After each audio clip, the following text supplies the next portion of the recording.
Hola, hola, bienvenidos a una clase más donde en este día aprenderemos acerca del sistema óseo. Primeramente, en el pizarrón tenemos las funciones del sistema óseo, el mismo que nos ofrece soporte, estructura, sujeción. En él ocurre la hematopoiesis, que lo tenemos representado como la producción de las células sanguíneas. Específicamente en la médula ósea surge la producción o también nos ocurre la producción de los glóbulos blancos, que son llamados linfocitos, y los glóbulos rojos, que son llamados eritrocitos. Entonces, es una función súper importante que ocurre en los huesos.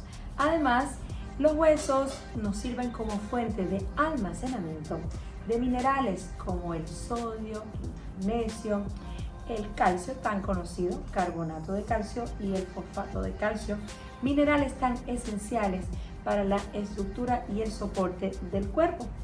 Además, en el sistema óseo nosotros vamos a tener diferentes formas de huesos. Los huesos planos, por ejemplo, tenemos los huesos del cráneo, el hueso de la pelvis.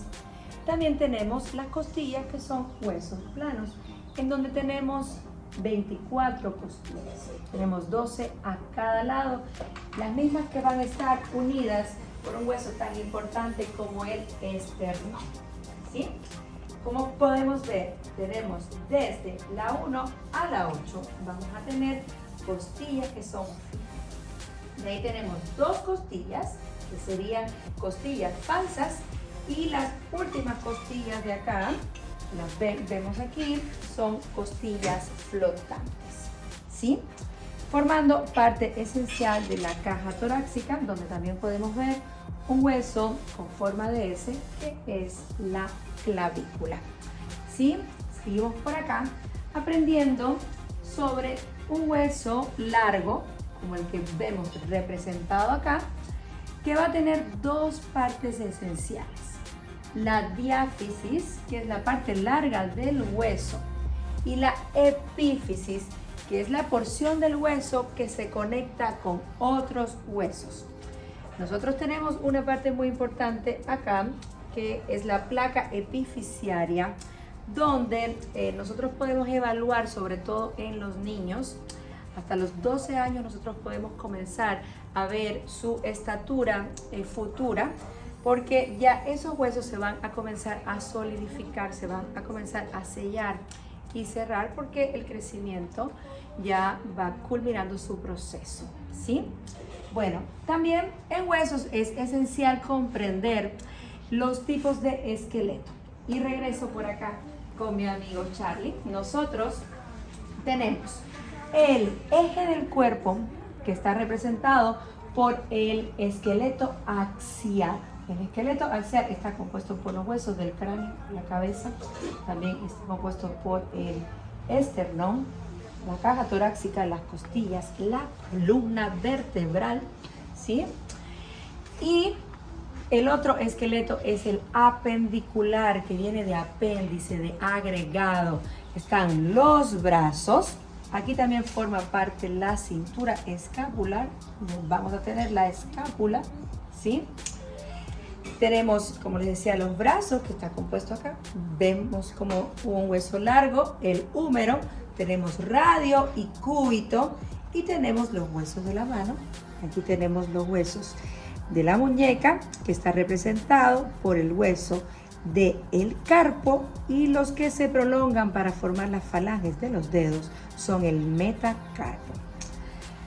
También formando parte del esqueleto apendicular, apéndice a nuestro cuerpo, tenemos la cadera. Sí, tenemos el ilion, el isquion, el pubis, ¿sí? Formando el hueso de la pelvis, ¿verdad? Tenemos acá el hueso fémur, tenemos la patela o rodilla, que también se le llama, tenemos tibia y peroné, y tenemos aquí el hueso, los huesos que forman el tobillo, que tenemos el tarso y el metatarso, y los dedos, ¿sí? Vamos a estudiar después profundamente un poquito más cómo se desglosan cada hueso, ¿sí? Que forman estas articulaciones que van a formar la mano, la muñeca, el tobillo y el pie. ¿Sí? También es importante saber acerca de huesos, que no se me escape nada, vamos a revisar las características. En lo que es características de los huesos largos, como veíamos acá, epífisis y diáfisis. Además, debemos conocer que tenemos dos tipos principales de huesos, que tenemos los huesos compactos y los huesos esponjosos. ¿Sí? Aquí tenemos a nuestras alumnas. ¿Alguna duda, alguna pregunta que quiera hacernos? Violeta, ¿tiene alguna inquietud? ¿O todo hasta el momento está? Todo súper claro. Qué bien. Bueno, en cuanto a la parte interna del hueso, nosotros tenemos dos tipos de médula ósea. Tenemos la médula ósea roja, en donde vamos a tener la producción esencial y esta, característica o esta función tan esencial que pasa en los huesos, que es la producción de estas células que mencionaba, que se llama hematopoiesis.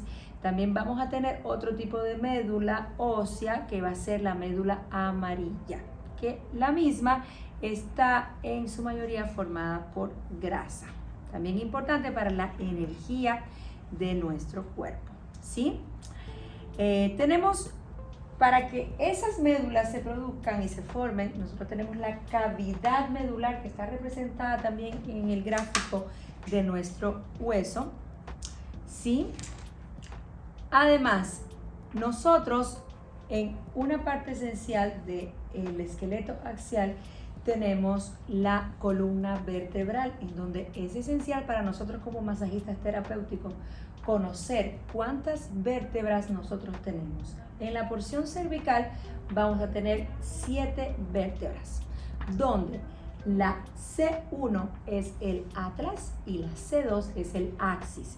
Son las únicas vértebras que tienen nombres además de números.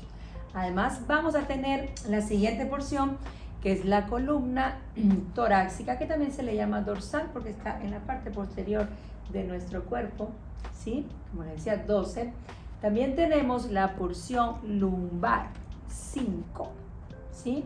5 lumbares, 5 sacro, y tenemos el hueso coxis, que a veces tiene variaciones, son vértebras que son más irregulares, que se fusionan en uno solo, ¿sí?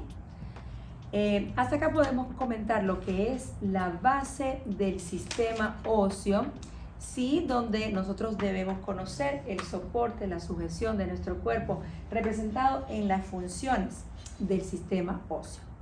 Ahora, otro punto esencial que nosotros debemos conocer como masajistas terapéuticos son los tipos de articulaciones. Nosotros, en cuanto a articulaciones, debemos saber que hay 3 clasificaciones según su función, porque también las articulaciones se clasifican según su estructura, pero según su función van a ser las inmóviles, que en su mayoría están en el cráneo. Las suturas del cráneo son articulaciones. A continuación mencionaremos las articulaciones, también formando parte esencial del sistema óseo. Nosotros tenemos 3 tipos de articulaciones y vamos a hacer la clasificación primeramente según su función. Cuando digo función, me refiero a qué hace en nuestro cuerpo. Ahora vamos a hablar de las sinartrosis, que son articulaciones que no tienen movimientos, son articulaciones fijas, porque articulación significa unión. Entonces, las suturas del cráneo lo que hacen precisamente es unir los huesos que tenemos: hueso frontal, parietal, occipital, temporal, los huesos más importantes que forman nuestro cráneo, que decíamos que pertenece al esqueleto axial. También tenemos otras articulaciones que son las que más abundan en nuestro cuerpo, que son las diartrosis. Son las que sí se mueven, son las que tienen más movimiento, que van a estar en el hombro, en el codo, en las rodillas, en los dedos, en todas las partes móviles de nuestro cuerpo, incluso las faciales. También tenemos articulaciones en la mandíbula que son de tipo diartrodial, que se mueven. También tenemos las anfiartrosis, que son las que tienen ligeros movimientos, como por ejemplo la sínfisis del pubis, ¿sí? Que tienen movimientos más limitados, ¿sí? También las articulaciones tienen otra clasificación que va a ser según su estructura. Esta clasificación estructural nos va a hablar según lo que tiene adentro esa articulación. Precisamente las articulaciones que son sin movimiento, la sinartrosis, para que sea más fácil, una ayuda en memoria es sinartrosis sin movimiento. Estas no tienen el cartílago que nos permite el movimiento, entonces son fibrosas, o sea, sus uniones son duras. Además tenemos la clasificación estructural de las diartrosis, que ellas sí tienen cartílago en su interior, ¿sí? Entonces esto nos va a permitir una lubricación porque también tiene una cápsula articular, tiene una membrana sinovial que nos permite el movimiento. Y por último tenemos la clasificación de las articulaciones anfiartrosis, que estas son de tipo cartilaginosas, pero tienen otro tipo de cartílago, que es el cartílago hialino. Muchas gracias por acompañarnos en esta clase. Espéranos para más consejos y puedas ayudarte en tu examen NCLEX.